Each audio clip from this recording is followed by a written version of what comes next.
A presença de Deus, o que é e os meios pelos quais ela pode ser apreciada. Segundo Crônicas, capítulo 15, versículo 2. Mensagem de John Gill. O Senhor está convosco enquanto estiverdes com ele, e se o buscardes, ele será encontrado por vós. Mas se o abandonardes, ele vos abandonará. No capítulo anterior, encontramos que Zara, o etíope, veio com um exército de 1000 homens e 300 carros contra Asa, rei de Judá, que fez a melhor preparação que pôde a fim de lhe dar batalha. Antes que o ataque fosse feito, Asa, à frente de seu exército, fez uma oração a Deus, dirigindo-se a ele desta maneira: Senhor, não é nada contigo ajudar, seja com muitos ou com aqueles que não têm poder. Ajuda-nos, ó Senhor nosso Deus, em teu nome vamos contra esta multidão. Ó Senhor, tu és o nosso Deus, que o homem não prevaleça contra ti. Esta oração foi ouvida e respondida. Ele obteve a vitória sobre os etíopes. Ele os derrotou, perseguiu e tomou deles um grande despojo e retornou em triunfo para Israel. Quando ele estava chegando lá, um profeta do Senhor o encontrou. O Espírito de Deus veio sobre Azarias, filho de Oded, e ele saiu para encontrar Asa e disse-lhe: Ouve-me, Asa, e todo Judá e Benjamim. O Senhor está convosco enquanto estiverdes com ele, e se o buscardes, ele será encontrado por vós, mas se o abandonardes, ele vos abandonará. O Senhor está convosco. Ele tinha estado com Asa e seu exército. Ele lhe dera vitória, e eles agora estavam retornando com grande despojo. E o profeta sugere que ele ainda estaria com eles, que ele apareceria para eles sempre que estivessem em perigo, e faria as mesmas coisas por eles que ele tinha feito enquanto eles estavam com ele ou continuavam a servi-lo e adorá-lo.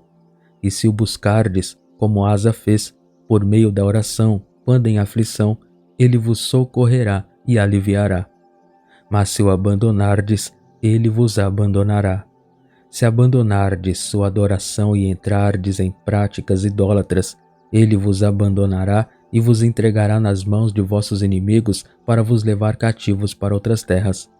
Este é o sentido das palavras.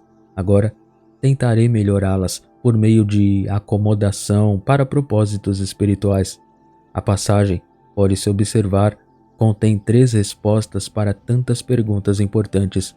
Por exemplo, primeiro, quando e por quanto tempo o Senhor está com seu povo? A resposta é: enquanto eles estão com ele. Segundo, quando o Senhor pode ser encontrado por seu povo? A resposta é: quando eles o buscam. Terceiro, quando o Senhor pode abandonar seu povo? A resposta é: quando eles o abandonam. Então, primeiro, quando e por quanto tempo o Senhor está com seu povo? A resposta é: enquanto eles estão com ele. O Senhor está convosco enquanto estiverdes com ele. Aqui perguntarei: o que significa para o Senhor estar com seu povo? E então, o que significa para eles estarem com ele? Que é a resposta à pergunta. Primeiro, o que é para o Senhor estar com seu povo? Estar com eles é conceder-lhes sua presença. Mas isso deve ser entendido não de sua presença geral ou essencial que está em todo lugar e da qual não há como fugir. Disto devemos entender o salmista quando ele diz: para onde irei do teu espírito, ou fugirei da tua presença? Não existe tal coisa como fugir da presença de Deus neste sentido, porque ela está em todo lugar. Ele enche o céu e a terra com sua presença. Não há lugar que seja destituído dela, pois ele não está longe de cada um de nós. Nele vivemos, nos movemos e temos nosso ser. Ele não está apenas com todas as suas criaturas na terra, e particularmente com os homens e com os anjos no céu, mas até mesmo com os demônios no inferno. Se eu fizer minha cama no inferno, diz o salmista, eis que tu estás lá. Mas este não é o sentido em que entendo o Senhor estar com seu povo. Não se refere à sua onipresença que alcança todas as criaturas e, portanto, não é peculiar a nenhuma pessoa, boa ou má. Nem entendo que ele esteja com suas criaturas de forma providencial, pois assim ele está com todos os homens. Ele é o preservador dos homens em geral, ele os sustenta em seus seres. Ele sustenta suas almas na vida e sua visitação preserva seus espíritos. Ele é o preservador tanto do homem quanto dos animais. Ele não está apenas com eles para sustentar seus seres, mas está com eles para suprir suas necessidades. Os olhos de todos esperam nele, e ele abre as mãos de sua providência e lhes dá sua porção de carne na devida estação. Ele está com todos para protegê-los e defendê-los. Ele é um Deus próximo e um Deus distante. Nem isso deve ser entendido de sua presença especial, de forma providencial, com seus próprios filhos queridos. Ele é o Salvador de todos os homens, especialmente daqueles que creem. Esta presença de Deus de uma forma providencial, Jacó suplicou dizendo: se tu estiveres comigo, de uma maneira especial, de uma forma de providência. Então o Senhor prometeu a Josué que estaria com ele de uma maneira especial para aconselhá-lo, ajudá-lo e assisti-lo e para dar-lhe vitória sobre seus inimigos. O Senhor está, em uma variedade de instâncias, em providência, com seu povo de uma forma tão especial como ele não está com os outros. Ele faz todas as coisas cooperarem para o bem daqueles que o amam, que são chamados de acordo com seu propósito. Não é, no entanto, desta presença que pretendo tratar, mas da presença graciosa de Deus com seu povo, que Moisés tão sinceramente suplicou, dizendo: se a tua presença não for comigo, não nos faças subir daqui. Aquela presença da qual Davi, de uma maneira tão importuna, deprecia a perda: não me lances para longe da tua presença. Da presença geral ou essencial de Deus, ele não poderia ser lançado para longe. Nem ele quer dizer sua presença especial de uma forma de providência, mas sua presença graciosa é revelada pelo que se segue: restitui-me a alegria da tua salvação e sustenta-me com teu espírito livre. Agora, estar com Deus, desfrutar de sua presença neste sentido, é ter a luz de seu semblante, pela qual o salmista ora: Senhor, levanta a luz do teu semblante sobre nós. Deus graciosamente concede isso ao seu povo para que andem na luz dele. Abençoado é o povo que conhece o som alegre. Eles andarão, ó Senhor, na luz do teu semblante. Esse som alegre, o Evangelho, conduz os homens à luz e à liberdade, e eles, sob sua influência, quando é confortavelmente aplicado a eles, desfrutam de muita paz espiritual e têm muito da presença de Deus. A luz de seu semblante denota comunhão sensível com Ele. O semblante do Senhor contempla os retos, sempre os contempla, quer sejam sensíveis a isso ou não. Mas ter a luz do semblante de Deus de uma maneira sensível é saber que Deus é seu Deus e Pai da aliança e que Ele sorri para eles, tendo-os amado com amor eterno. Agora, isto é estar com Deus e ter Deus conosco, em outras palavras, desfrutar de sua presença. Assim, Ele eleva a luz de seu semblante e satisfaz seu povo com comunhão consigo mesmo. Agora, pode haver qualquer comunhão sem que Ele esteja próximo e muito próximo? Verdadeiramente, nossa comunhão é com o Pai e com seu Filho Jesus Cristo. Agora, quando o apóstolo e aqueles com ele puderam dizer isto, eles tiveram uma experiência interna real da presença de Deus com eles, pois a comunhão com Deus Pai não é outra coisa senão ter sua presença, e assim com relação ao Senhor Jesus Cristo. Quando as pessoas, de forma natural, têm comunhão umas com as outras, elas estão juntas em algum lugar e desfrutam da companhia umas das outras, comendo, bebendo e conversando. Da mesma forma, a comunhão com Jesus Cristo, ou desfrutar de sua presença, é significada pelos mesmos termos: entrarei em sua casa e com ele cearei e ele comigo. Apocalipse 13:20. E tais pessoas também têm comunhão com o Espírito Santo. Por esta bênção da graça, o grande apóstolo dos gentios orou fervorosamente como um dos maiores que o coração pode desejar. Estas são suas palavras: a graça de nosso Senhor Jesus Cristo e o amor de Deus e a comunhão do Espírito Santo sejam com todos vós. Amém. 2 Coríntios 13:14. Para Deus estar com o seu povo e eles desfrutarem de sua presença, é para Ele comungar com eles, como Ele prometeu a Moisés que faria do propiciatório e a quem ele concedeu sua presença graciosa de uma maneira muito notável. Ele falou com ele como um amigo faz com outro, de uma forma muito familiar. Então Deus, quando com seu povo lhes concede sua presença graciosa, fala palavras confortáveis a eles e traz a sua lembrança e lar para suas almas suas promessas graciosas. E uma palavra falada apropriadamente é como maçãs de ouro em salvas de prata.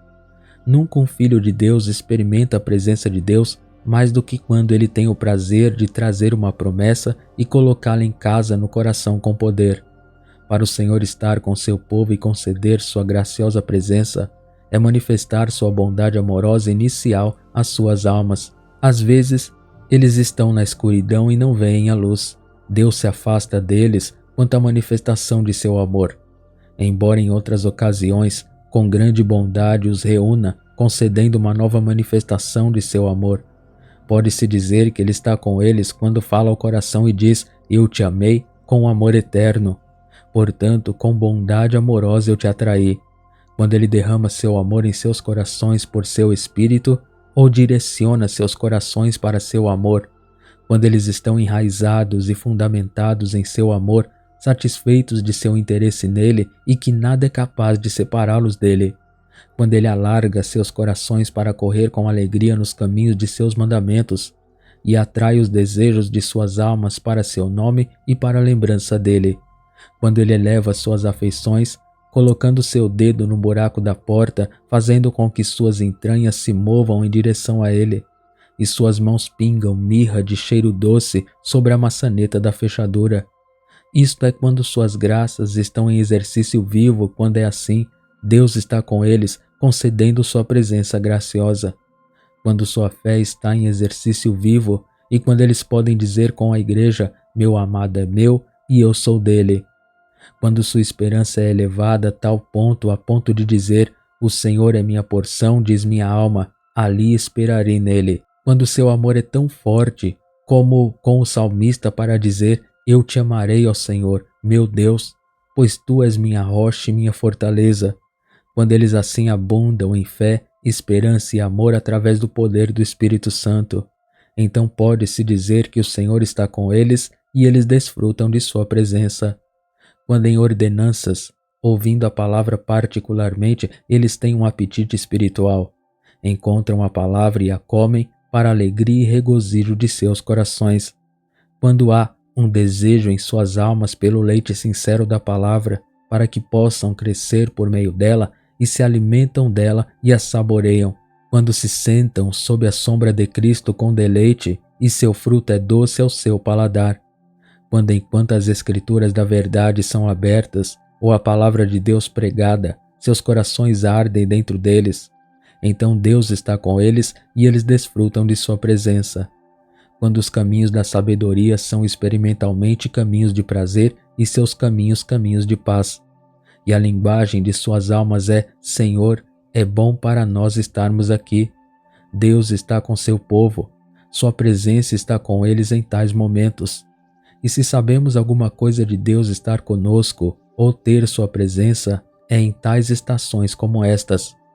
Agora, é um exemplo mais surpreendente da bondade divina que Deus devesse conceder sua presença graciosa a qualquer um dos filhos dos homens, criaturas frágeis e mortais, pó e cinzas pecaminosas.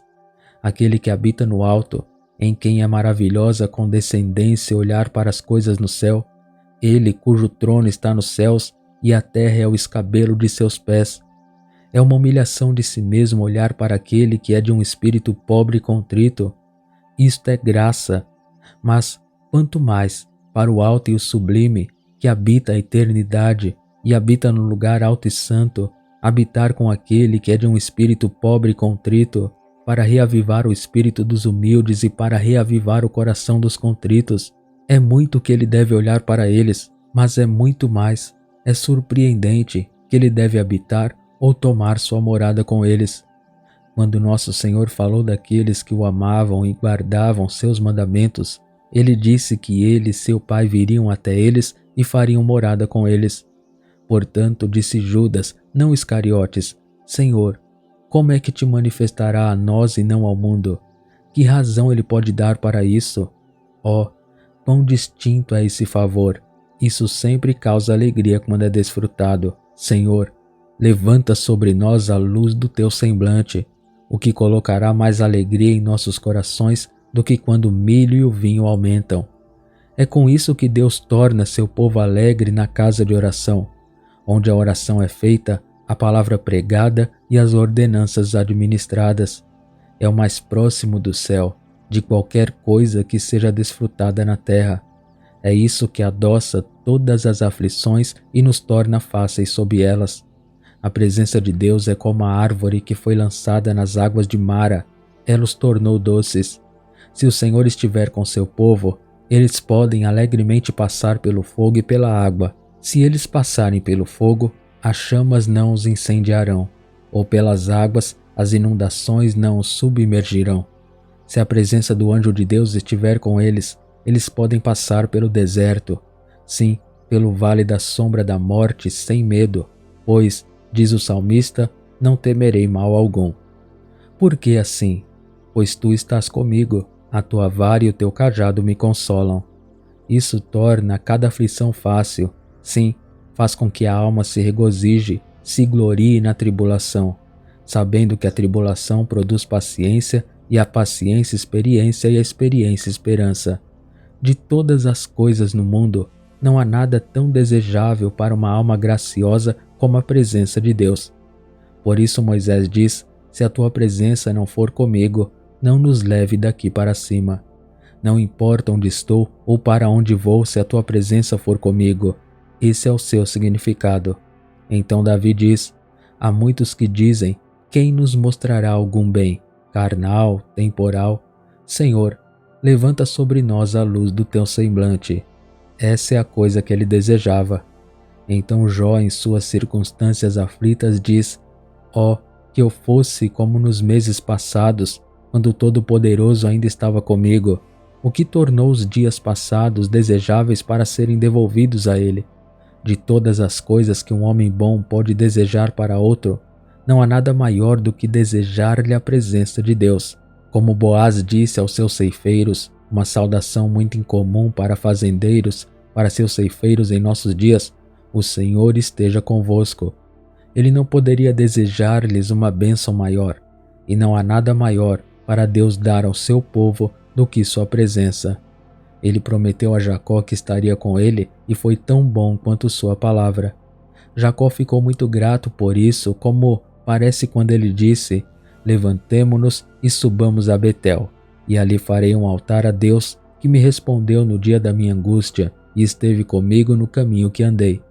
Se Deus concede sua presença com seu povo, é um antídoto contra todo medo de todos os lados. Não tema, eu estou contigo. Seja qual for o caso de um homem, ele exultará e dirá, em meio aos perigos ao redor, o Senhor dos exércitos está conosco, o Deus de Jacó não nos abandonará. Bem, mas agora a questão é, quando ou por quanto tempo Deus estará com seu povo? A resposta é, enquanto estivermos com ele. E podemos esperar por mais tempo do que enquanto estivermos com ele? Não. O Senhor está com vocês enquanto vocês estiverem com ele, enquanto vocês se mantiverem próximos a ele em um caminho de dever, enquanto você estiver com ele em oração particularmente, enquanto você exerce o trono da graça e se mantém perto de Deus ali. E isso deve ser feito continuamente. Nosso Senhor contou uma parábola para esse fim, que os homens devem sempre orar e não desfalecer. O apóstolo nos orienta a orar sem cessar, e em outro lugar exorta que a súplica seja feita por todos os santos, vigiando para isso com toda perseverança. Agora, se você se mantiver perto de Deus em seus aposentos, em suas famílias e em público com seus santos, Deus estará com você. Mas se você restringir a oração diante de Deus, você não deve esperar sua presença. É razoável que você deva, enquanto você negligencia se aproximar dele? Eu lhe digo, você não deve esperar que ele esteja com você quando ele nunca ouve de você. Ele estará com você enquanto você estiver com ele, enquanto você estiver com seu povo adorador.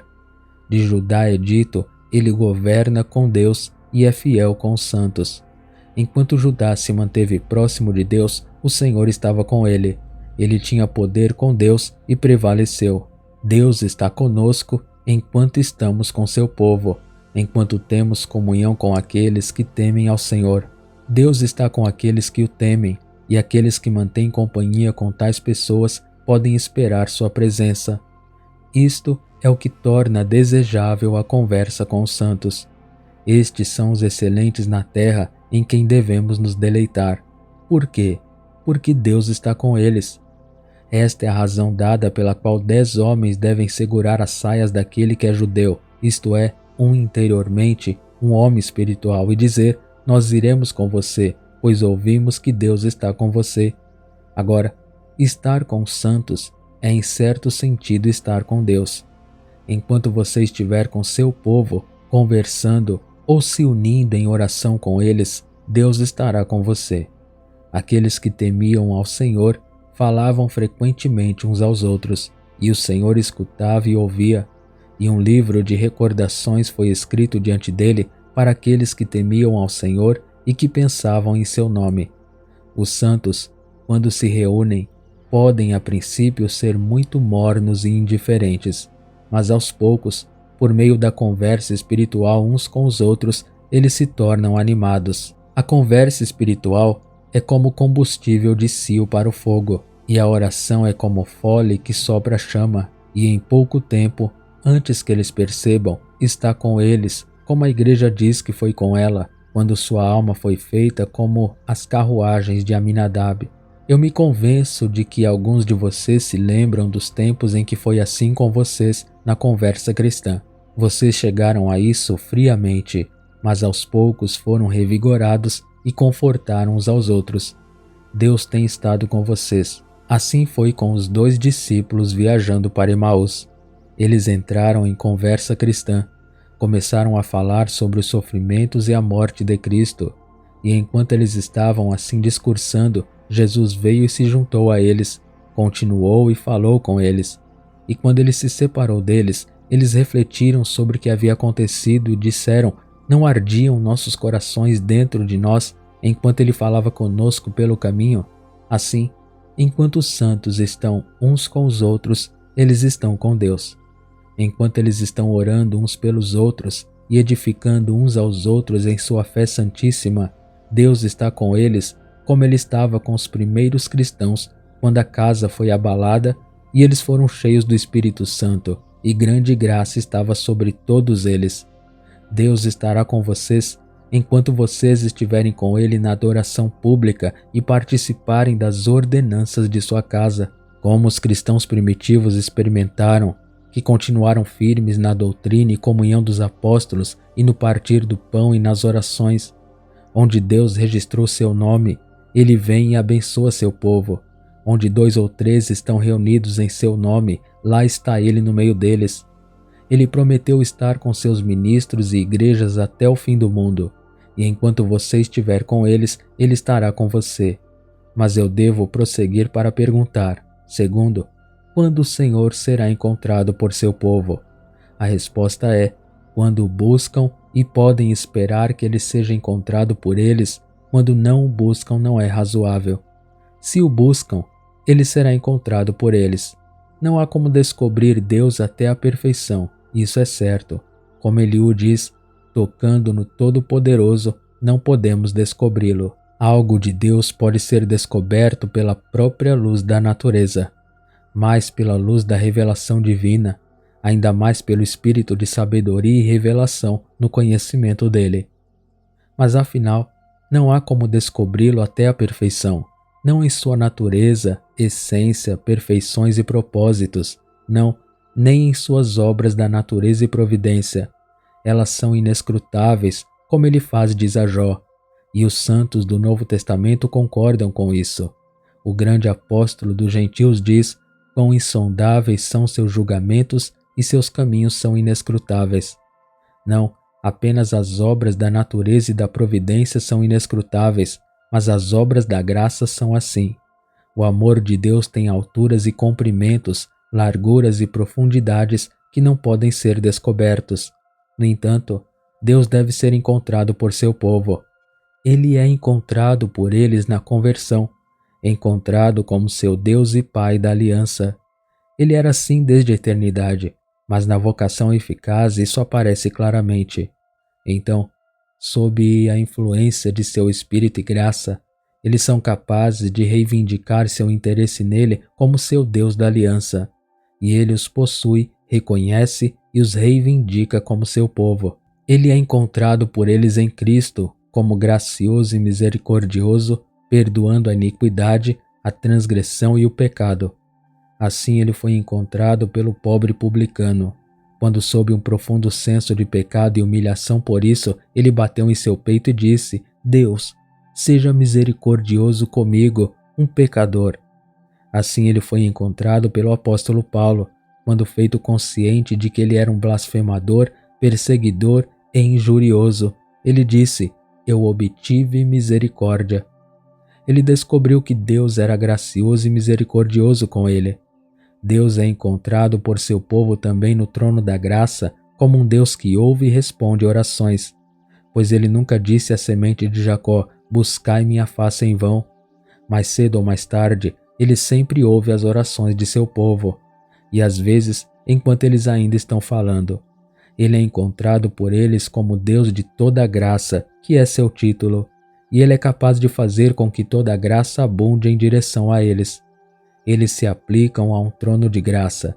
Eles podem buscá-lo lá, e lá eles encontram graça e misericórdia para ajudá-los em todos os seus momentos de necessidade. Ele é encontrado por eles em suas ordenanças. Este é o desejo de suas almas em esperar nele, para que possam contemplar a beleza do Senhor enquanto estão indagando em seu templo, para que possam ver seu poder e sua glória como às vezes o viram no santuário. Eles são favorecidos com a visão dos passos de seu rei e seu Deus no santuário. Lá, o glorioso Senhor é um lugar de rios e riachos largos para eles. Ele derrama seu amor em seus corações, o que torna a casa de Deus mais elegível do que qualquer outro lugar, porque ali o Senhor é um sol e escudo. Ali ele dá graça e glória, e nenhuma coisa boa ele retém daqueles que andam retamente. Portanto, bem-aventurados são todos os que colocam sua confiança nele. Mas, quando ele é encontrado por seu povo assim? Ora, quando eles o buscam. Essa é a resposta à pergunta: se vocês o buscarem, ele será encontrado por vocês. É verdade, de fato, que ele é encontrado por alguns que nunca o buscaram. Não, ele sempre é encontrado por seu povo no primeiro instante da conversão, antes que eles o busquem. Eu sou encontrado por aqueles que não me buscaram. Eu sou procurado por aqueles que não perguntaram por mim. O homem é bastante passivo na primeira instância da conversão. É o Senhor que o encontra. O grande pastor olha para suas ovelhas perdidas, que foram espalhadas no dia escuro e nublado da queda de Adão. Não está na natureza das ovelhas que se perderam retornar ao rebanho. Por isso nosso Senhor, comparando seu povo a ovelhas e a si mesmo a um pastor, diz: como vocês pensam? Se um homem tem 100 ovelhas e uma delas se extravia, ele não deixa as 99 e vai para as montanhas e busca aquela que se extraviou? Agora somos como ovelhas perdidas e que nunca encontrariam o Senhor. Não, nunca o buscaríamos se ele não nos buscasse. Isso é mais manifesto na parábola do grão perdido, registrada em Lucas 15. O dono deve buscá-lo ou ele nunca será encontrado. A mulher acende uma vela, varre a casa e finalmente o encontra. Então, ela chama seus vizinhos para se alegrarem com ela. Assim é na conversão. O Senhor é encontrado por aqueles que não o buscavam. Após a conversão, quando ele tem o prazer de esconder seu rosto de seu povo, eles o procuram, e muitas vezes demora muito para encontrá-lo. Foi assim com Jó. Oh, se eu soubesse onde encontrá-lo, para que eu pudesse chegar até seu assento.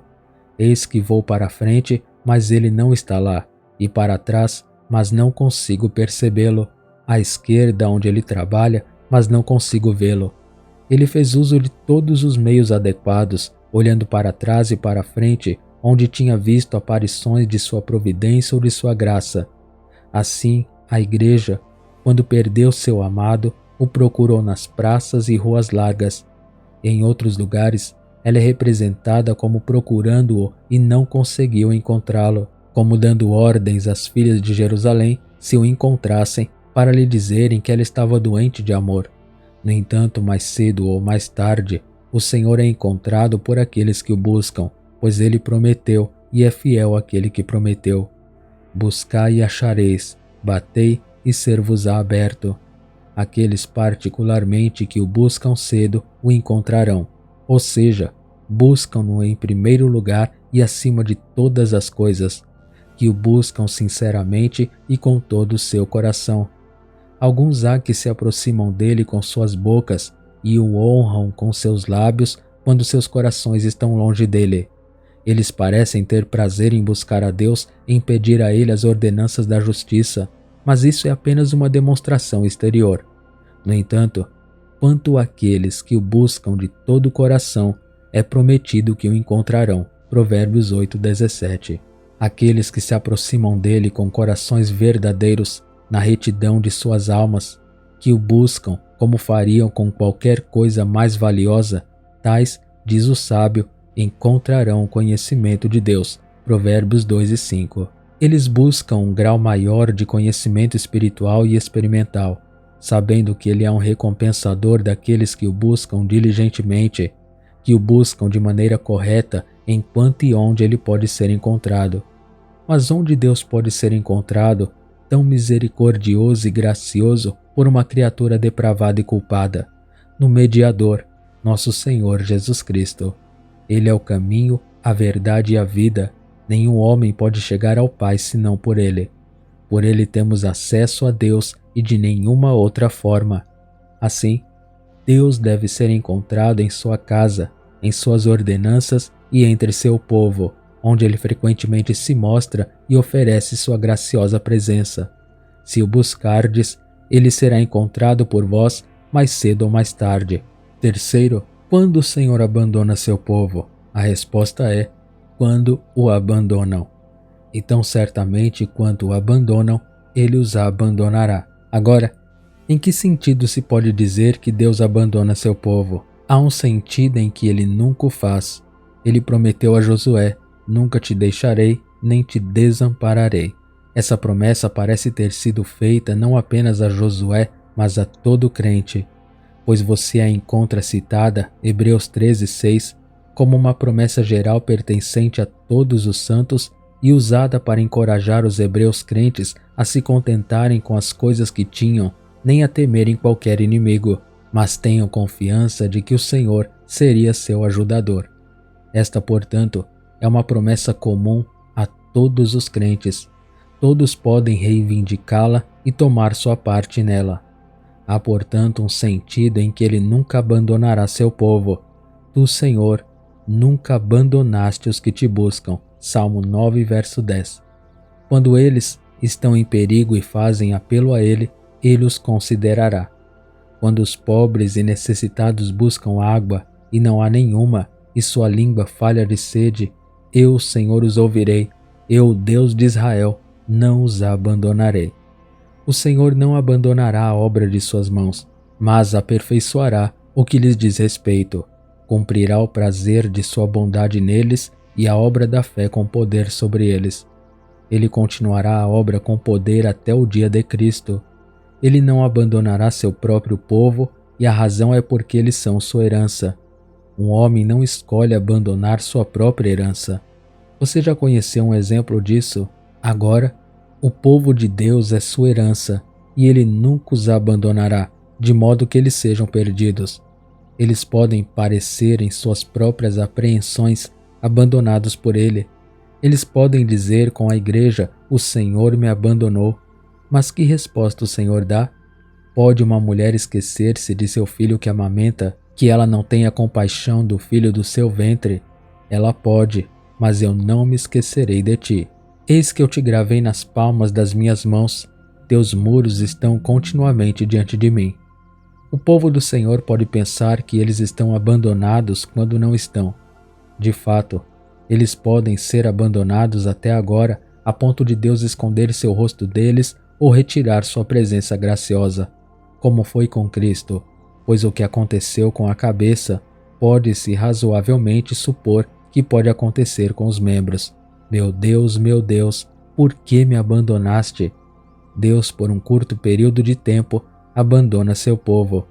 Por um pequeno momento, eu te abandonei, mas com grandes misericórdias te recolherei. Isaías 54, verso 7. E no capítulo seguinte é dito: não mais será chamado de abandonado. Não mais sugere que eles tinham sido abandonados e foram chamados assim, mas eles não serão novamente chamados de abandonados. Agora, isso deve ser entendido de Deus escondendo seu rosto de seu povo. Mas quando ele faz isso? Quando eles o abandonam em suas leis.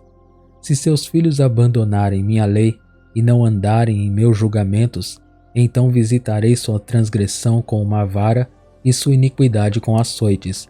No entanto, minha benignidade não retirarei totalmente dele, nem permitirei que minha fidelidade falhe. Salmo 89, verso 30. Para que você veja o abandono de Deus de seu povo sobre o abandono deles, é consistente com a continuidade de seu amor por eles e sua continuidade em sua aliança.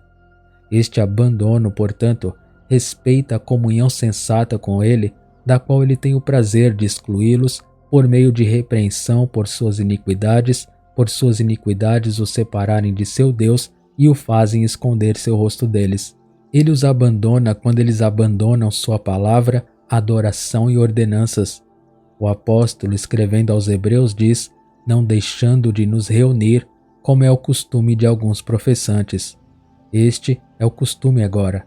Bem, então, se você abandonar o Senhor, pois abandonar a reunião de vocês é abandoná-lo, ele o abandonará. Abandoná-lo é abandonar o trono de sua graça, restringir a oração diante de Deus, e se você continuar nisso, ele o abandonará. Você nunca conheceu um homem, ouso dizer, em todo o círculo de seu conhecimento, que tenha abandonado a palavra de Deus e a oração, mas que ele foi deixado por Deus, embora um filho dele, e manifestamente parecia estar em um estado de declínio. Este é um caso bem conhecido. Se os homens abandonam o Senhor em qualquer um desses sentidos, ele certamente os abandonará até que os tenha levado a um senso de sua maldade. Eu irei e retornarei ao meu lugar, até que reconheçam sua ofensa e busquem minha face. Em sua aflição, eles me buscarão de madrugada. Oséias 5:15.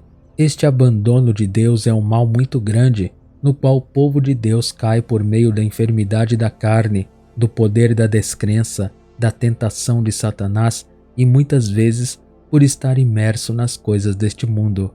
Jesurum engordou e chutou. O que então? Ele abandonou Deus que o criou e menosprezou a rocha de sua salvação. Este é um grande mal. Deus é provocado por isso e mostrará seu descontentamento. Ele se ressente disso escondendo seu rosto deles. Se ele o abandonar, ele abandonará você.